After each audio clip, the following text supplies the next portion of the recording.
വീഡിയോയിലേക്ക് പോകുന്നതിന് മുമ്പ് ഒരു കാര്യം, നമ്മുടെ ചാനൽ ആദ്യമായിട്ടാണ് നിങ്ങൾ കാണുന്നതെങ്കിൽ ഒന്ന് സബ്സ്ക്രൈബ് ചെയ്തിട്ട് പോണേ. നമ്മുടേത് ഒരു ചെറിയ ചാനലാണ്, അത്യാവശ്യം സബ്സ്ക്രൈബേഴ്സൊക്കെ ആയി വരുന്നതേ ഉള്ളൂ. അപ്പോൾ ആ കാര്യത്തിൽ നിങ്ങളുടെ സപ്പോർട്ട് എനിക്കുണ്ടാകണേ. ഓക്കെ, വീഡിയോയിലേക്ക് പോകാം. തമിഴ് സിനിമയിൽ ഏറ്റവും കൂടുതൽ ഹൈപ്പ് ഉണ്ടാക്കിയ വിജയ് സിനിമകളിൽ ഒന്നായിരുന്നു പുലി.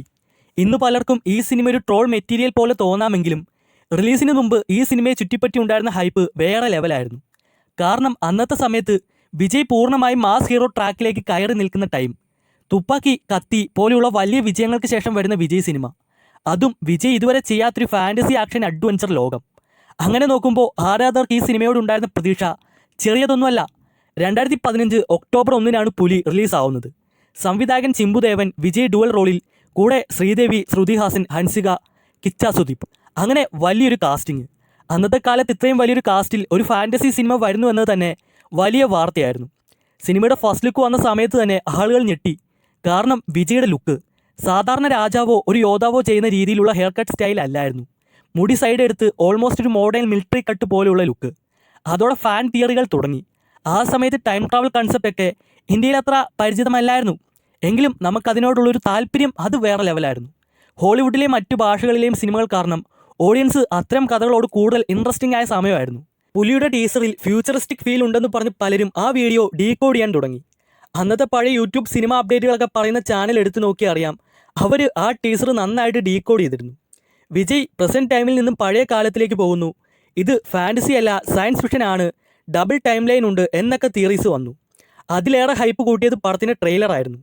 ട്രെയിലർ കണ്ടപ്പോൾ ആളുകൾക്ക് തോന്നിയത് ഇത് തമിഴ് സിനിമയുടെ ഒരു നെക്സ്റ്റ് ലെവൽ ഫാൻറ്റസി എക്സ്പെരിമെൻ്റൽ പടമാണെന്നാണ്. പ്രത്യേകിച്ച് ആ കാലത്ത് ബാഹുബലിയൊക്കെ ഇറങ്ങി ഇന്ത്യൻ സിനിമയുടെ സ്കെയിൽ തന്നെ മാറ്റിയിരുന്നു. അതുകൊണ്ട് പലരും പുലിയെ ബാഹുബലിയുമായിട്ട് കമ്പയർ ചെയ്തു. വിജയുടെ ഒരു ഫാൻറ്റസി പടം വരുമ്പോൾ ഓഡിയൻസ് വേറൊരു എക്സ്പീരിയൻസ് ആണ് പ്രതീക്ഷിച്ചത്. പക്ഷേ സിനിമ റിലീസായ ദിവസം മുതൽ സിറ്റുവേഷൻ മാറി. ഫസ്റ്റ് ഷോ കഴിഞ്ഞതോടെ തന്നെ മിക്സഡ് അല്ല, നേരെ നെഗറ്റീവ് റെസ്പോൺസാണ് കിട്ടി തുടങ്ങിയത്. രാവിലെ ഷോ കഴിഞ്ഞിറങ്ങിയ ആളുകൾ തന്നെ കൺഫ്യൂഷനിലായിരുന്നു. അവർ പ്രതീക്ഷിച്ചതൊന്നും സിനിമയിലില്ല.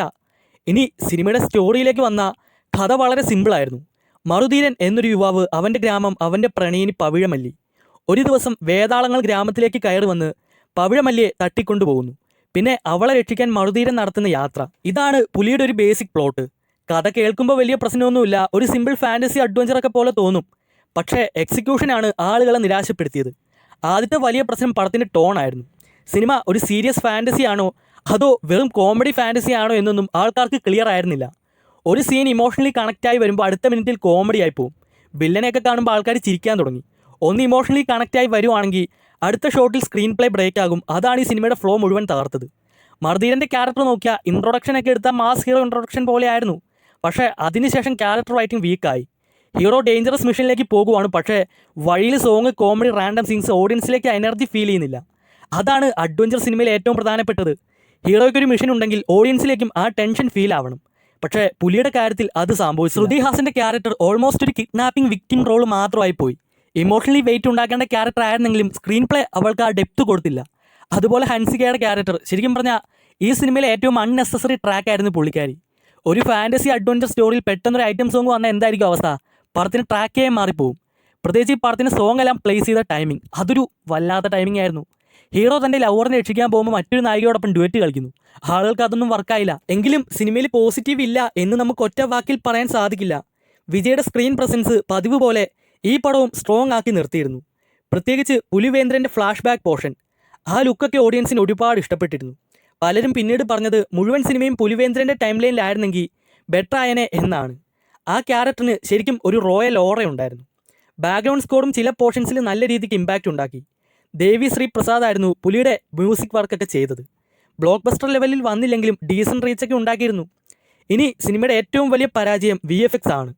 ട്രെയിലർ കണ്ടപ്പോൾ ആളുകൾ വലിയ വിഷ്വൽ എക്സ്പീരിയൻസ് ആണ് പ്രതീക്ഷിച്ചത്. പക്ഷേ തിയേറ്റർ കണ്ടപ്പോൾ ഗ്രാഫിക്സ് വളരെ ആർട്ടിഫിഷ്യലായി തോന്നി. പ്രത്യേകിച്ച് ആ കൊട്ടാരത്തിന് ഷോട്ടൊക്കെ വരുമ്പോൾ, പിന്നെ ആ പാലത്തിന് ഷോട്ടൊക്കെ വരുമ്പോൾ, അതുപോലെ ഗ്രീൻ സ്ക്രീൻ ഉപയോഗിച്ചെടുത്ത സീനുകളൊക്കെ കണ്ടപ്പോൾ പലർക്കും സീരിയൽ നിലവാരമുള്ള വിഷ്വൽസ് പോലെ ഫീൽ ചെയ്തു. ആ കാലത്ത് പോലും പഴയ ടെക്നോളജി ഉപയോഗിച്ച പോലെ തോന്നി. അതാണ് ഈ സിനിമയ്ക്ക് കിട്ടിയ വലിയ തിരിച്ചടി. ഒരു ഫാൻറ്റസി സിനിമയിൽ ആളുകൾ ആദ്യം വിശ്വസിക്കേണ്ടത് അതിൻ്റെ ആ ലോകമാണ്. ആ ലോകം യഥാർത്ഥം എന്ന പോലെ തോന്നിയില്ലെങ്കിൽ കഥയും ആളുകൾക്ക് കണക്റ്റ് ആവില്ല. പുലിയിൽ സംഭവിച്ചതും ഇത് തന്നെയാണ്. അതേസമയം സിനിമയിലെ ചില ജീവികളുടെ രൂപകൽപ്പനയൊക്കെ ആളുകൾക്ക് ഒരുപാട് ഇഷ്ടമായി. പ്രത്യേകിച്ച് ആ വലിയ ആമ വരുന്ന ഷോട്ട്, കരിമ്പുലി വരുന്ന ഷോട്ട്, മന്ത്രവാദ ലോകം കാണിച്ച രീതികൾ, ഇതൊക്കെ കുട്ടികൾക്ക് നന്നായിട്ട് കണക്റ്റായി. സത്യത്തിൽ ചെറിയ പ്രായക്കാർ ഈ സിനിമ ഒരുപാട് എൻജോയ് ചെയ്തു. കുടുംബ പ്രേക്ഷകർക്കും നിറങ്ങൾ നിറഞ്ഞ ആ ഒരു ഫാൻറ്റസി വേൾഡ് ചെറിയ രീതിയിലൊക്കെ കണക്റ്റായി. പക്ഷേ വിജയ് ആരാധകർ പ്രതീക്ഷിച്ചത് ഒരു ഹെവി മാസ് ഫാൻറ്റസി എക്സ്പീരിയൻസ് ആയിരുന്നു. അവിടെയാണ് വലിയ മിസ്മാച്ച് വന്നത്. ഇനി വില്ലൻ്റെ ഭാഗത്തേക്ക് വന്ന കിച്ച സുദീപിൻ്റെ ക്യാരക്ടറിന് നല്ല സ്കോപ്പ് ഉണ്ടായിരുന്നു. സ്ക്രീൻ പ്രസൻസ് ഒക്കെ വളരെ ശക്തമായിരുന്നു. പക്ഷേ സ്ക്രീൻ പ്ലേ വീക്കായി പോയി. പിന്നെ ശ്രീദേവിയുടെ റാണി കഥാപാത്രം, ആദ്യ ഭാഗങ്ങളിലൊക്കെ പുള്ളിക്കാരി ഒരു മിസ്റ്ററി ഫീലൊക്കെ ഉണ്ടാക്കിയെങ്കിലും പിന്നീട് അതങ്ങോട്ട് കണക്റ്റ് ആയില്ല. പ്രത്യേകിച്ച് മന്ത്രശക്തി ഉപയോഗിക്കുന്ന പല സീനുകളും പിന്നീട് ട്രോൾ മെറ്റീരിയലായി മാറി. കൈ നീളും, തല മാറും, പെട്ടെന്ന് അപ്രത്യക്ഷമാവും. ഇതൊക്കെ ആളുകൾക്ക് പേടിയല്ല, കോമഡി ഫീലാണ് നൽകിയത്. പടത്തിലെ തമാശാ ഭാഗങ്ങൾക്കും ഒരുപാട് വിമർശനം വന്നു. ഒരു ഫാൻറ്റസി കോമഡി ടോൺ ക്രിയേറ്റ് ചെയ്യാൻ ശ്രമിച്ചെങ്കിലും പല തമാശകളും ആളുകൾക്ക് വർക്കായില്ല. സീരിയസ് സീൻ നടക്കുമ്പോൾ ഇടയ്ക്ക് റാൻഡം കോമഡി സീൻസ് വരുന്നത് വലിയ ഇമ്പാക്റ്റ് കുറച്ചു. എഡിറ്റിങ്ങും ഒരേ ഫ്ലോയിൽ പോയില്ല. ചില ഭാഗങ്ങളൊക്കെ വളരെ ഡ്രാഗ് ആൻഡ് ലാഗ് ഫീൽ ചെയ്തു. പ്രത്യേകിച്ച് സെക്കൻഡ് ഹാഫിലെ അവരാ സംഭവം എന്താണെന്ന് അന്വേഷിച്ച് പോകുന്ന സീനൊക്കെ ഇല്ലേ, അതൊക്കെ. റിലീസ് സമയത്ത് ഏറ്റവും വലിയ പ്രശ്നം എക്സ്പെക്റ്റേഷൻ ആയിരുന്നു. ഇത് വിജയുടെ ഒരു പതിവ് മാസ് എൻ്റർടൈനർ അല്ലായിരുന്നു. ആളുകൾ തിയേറ്ററിലേക്ക് പോയത് കത്തിയൊക്കെ പോലെയുള്ളൊരു എനർജി പ്രതീക്ഷിച്ചായിരുന്നു. പക്ഷെ കിട്ടിയത് fairy tale style fantasy cinema, അതും വീക്കായൊരു സ്ക്രീൻ പ്ലേയിൽ. ആളുകൾ മെൻ്റലി പ്രിപ്പയർ ആയിരുന്നില്ല. ട്രെയിലർ പോലും വേറൊരു രീതിയിലുള്ള ഹൈപ്പ് ക്രിയേറ്റ് ചെയ്തു. അതാണ് ഈ സിനിമയ്ക്ക് കിട്ടിയ മറ്റൊരു വലിയ തിരിച്ചടി. പടം റിലീസായ ദിവസം മുതൽ തന്നെ വലിയ രീതിയിലുള്ള ട്രോളുകൾ തുടങ്ങി. ആ സമയത്ത് സോഷ്യൽ മീഡിയ, പ്രത്യേകിച്ച് ഫേസ്ബുക്ക് ട്രോൾ പേജൊക്കെ പീക്കിൽ നിൽക്കുന്ന സമയമായിരുന്നു. സിനിമയിലെ ഓരോ സീനും പിടിച്ച ആളുകൾ ട്രോളാക്കാൻ തുടങ്ങി.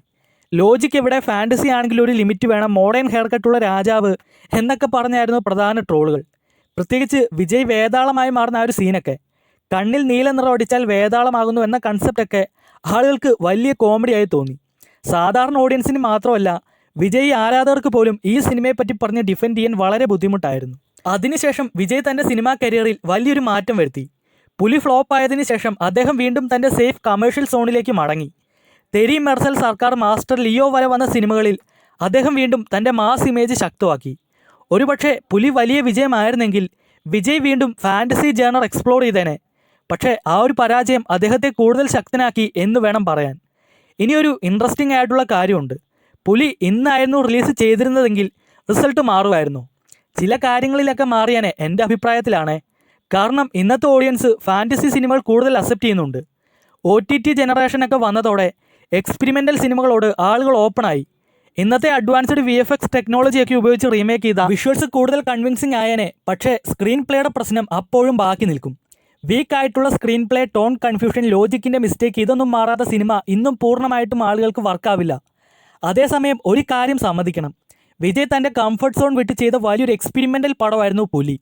അന്നത്തെ സമയത്ത് ഈ പടത്തിന് പകരം സേഫ് ആയിട്ടുള്ളൊരു മാസ് എൻ്റർടൈനർ ചെയ്തിരുന്നെങ്കിൽ ഈസി ആയിട്ട് വിജയിക്കുമായിരുന്നു. പക്ഷേ കംപ്ലീറ്റ്ലി ഡിഫറൻ്റ് ആയിട്ടുള്ളൊരു ജേർണർ ട്രൈ ചെയ്തു. റിസൾട്ട് ഫ്ലോപ്പ് ആയെങ്കിലും ആ ഒരു അറ്റംപ്റ്റ് ചെറിയ കാര്യമല്ല. ആ സമയത്ത് തമിഴിലെ ടോപ്പ് കമേഴ്ഷ്യൽ സ്റ്റാർസ് പോലും എടുക്കാൻ തയ്യാറാകാത്തൊരു റിസ്ക്കാണ് വിജയ് അന്ന് സ്വീകരിച്ചത്. അയ്യോ, ഒരു കാര്യം പറയണേ, ആ ഒരു റിസ്ക് എടുക്കാൻ എപ്പോഴും തയ്യാറാകുന്ന ഒരു നടനുണ്ട്, സൂര്യ. പക്ഷേ വലിയ ഐഡിയ മാത്രം മതിയാകില്ല, അതിനെ എക്സിക്യൂട്ട് ചെയ്യുന്ന രീതിയിലും ഈ ക്വാളിറ്റി ഇമ്പോർട്ടൻ്റ് ആണ്. ഫാൻറ്റസി സിനിമയിൽ ഓഡിയൻസ് ആ ലോകത്തെ വിശ്വസിക്കണം, ക്യാരക്ടറിനോട് ഒരു ഇമോഷണലി കണക്റ്റ് ഉണ്ടാകണം. അതൊക്കെ ഉണ്ടെങ്കിലേ അത്തരം ഒരു സിനിമ വിജയിക്കുകയുള്ളൂ. എങ്കിലും വർഷങ്ങൾ കഴിഞ്ഞിട്ടും പുലിയെ പൂർണ്ണമായി ആളുകൾ മറന്നിട്ടില്ല. റിലീസായ സമയത്ത് വലിയ ട്രോളുകളൊക്കെ ഏറ്റുവാങ്ങി ഈ സിനിമ ഇന്ന് വീണ്ടും കാണുന്ന ഒരുപാട് ഓഡിയൻസ് ഉണ്ട്. ചിലർ നൊസ്റ്റാൾജിയ കൊണ്ടാണ് കാണുന്നത്, ചിലർ ഒരു എൻ്റർടൈൻമെൻറ്റ് പടമായിട്ടും കാണുന്നുണ്ട്.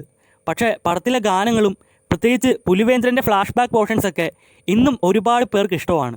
കുട്ടിക്കാലത്തൊക്കെ ഈ സിനിമ കണ്ടവർക്ക് പുലി ഇന്നും ഒരു കളർഫുൾ ഫാൻറ്റസി ലോകം പോലെയാണ് ഓർമ്മയിൽ നിൽക്കുന്നത്.